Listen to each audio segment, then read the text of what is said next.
Is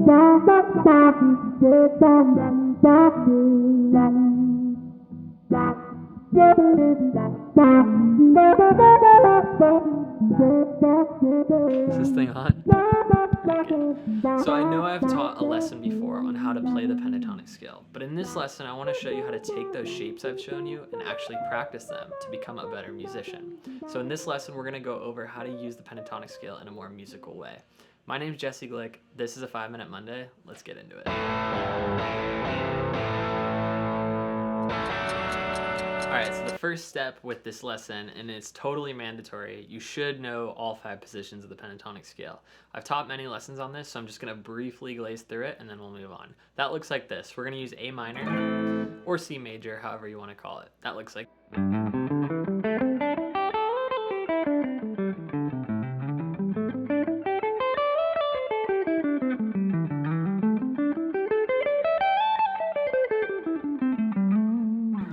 Alright, so if you don't know those 5 positions, slow that down and practice, because that first step is critical for the rest of this lesson. Hey, so I just wanted to hop in real quick and remind you to please subscribe if you made it this far. And also, I do offer one-on-one private Zoom lessons. So if you're interested in taking a guitar lesson from me, shoot me an email at jesseglickmusic@gmail.com or follow me on Instagram right here at jgglick. Anyways, let's get back to the video. So assuming that you know all 5 shapes of the pentatonic scale, what we're going to do is use those boxes as a roadmap to start traveling up one string at a time, going this way for each pentatonic scale.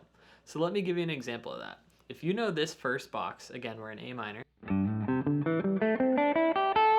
what we're going to do is just use the low E string and we're going to play the first 2 notes of that shape.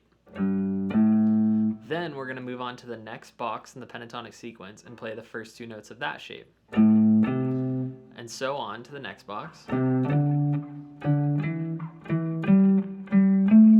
what this is going to do is give you a map on each string of what notes you're supposed to land on for the pentatonic scale. So once you get through that, it should sound like this. And if you haven't put it together, that's actually the same as doing this. So we want to do that for every single string following these boxes. So if I was to move to the D string and my first notes are this, then I'll do this.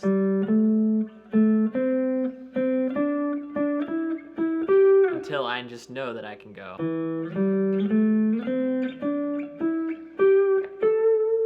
So we should get comfortable with that on every single string. And at first it's going to be pretty boring, but once you learn that, you can start implementing lines that you already know in like the scale pattern, maybe something like this, and start playing it on one string. And think about a singer. They're not going to play a line that sounds like this. Instead, they're going to play the same line, but rise up on that same breath. And that's how we can do that on one string. Check it out. Versus one sounds like music and one sounds like a scale, at least to me. Alright, so now let's look at a really simple way to practice this in a fun and musical way.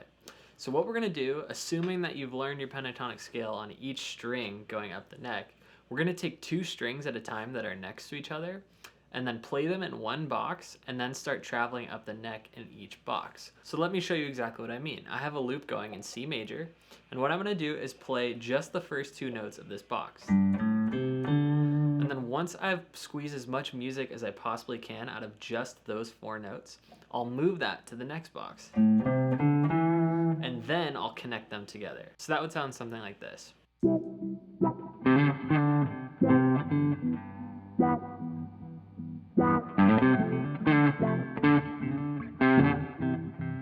So that was just those 4 notes. Let's move on.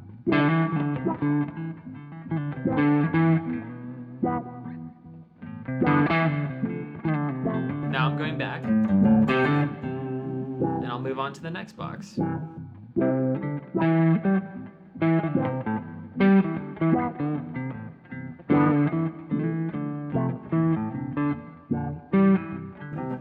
And again to the next box.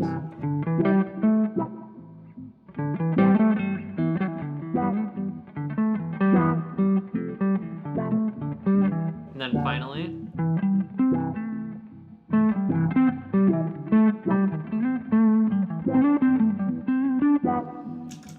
So the idea is that doesn't sound that musical, but it's getting my brain wired to start playing these shapes up each string. The more you practice this in a simpler way, the easier it is to implement it in a more complicated fashion once you're dealing with all the strings and every fret. So first we would do that on the E string and the A string, then we'd move on to the middle two strings, the D string and the B string.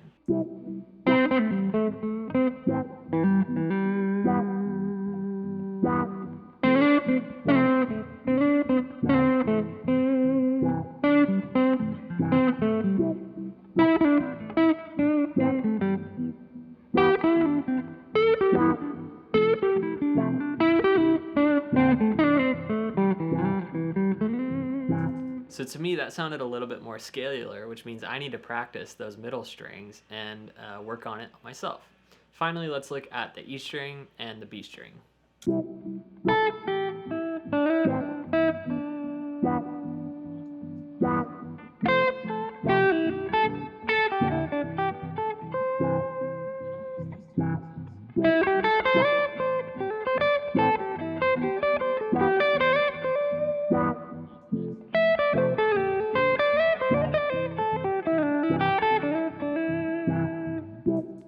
So it might sound really complicated at first, but just remember I'm only squeezing 4 notes out of each box. It's a good way to consolidate this huge guitar neck that has so many notes and frets and different strings.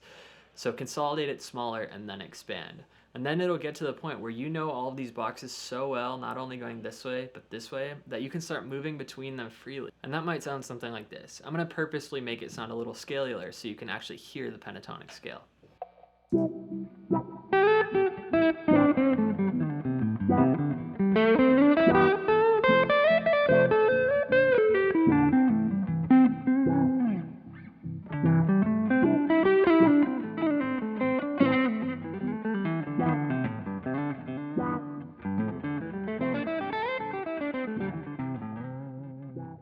So give that a try. Get your boxes down going this way and then slowly incorporate. So I'm talking 1 string at a time, learning this direction on the guitar. Over time, you'll start seeing all these different patterns and you can start sounding more like a musician and less than like a guitar player. So hopefully this lesson helped you out, and let me know if you have any questions. I'm doing these 5-minute Mondays every single Monday totally for free. So if you want to support the channel, just hit the subscribe button, leave a comment, and like the video. For now though, my name is Jesse Glick. That was a 5-minute Monday, and I'll see you in the next one.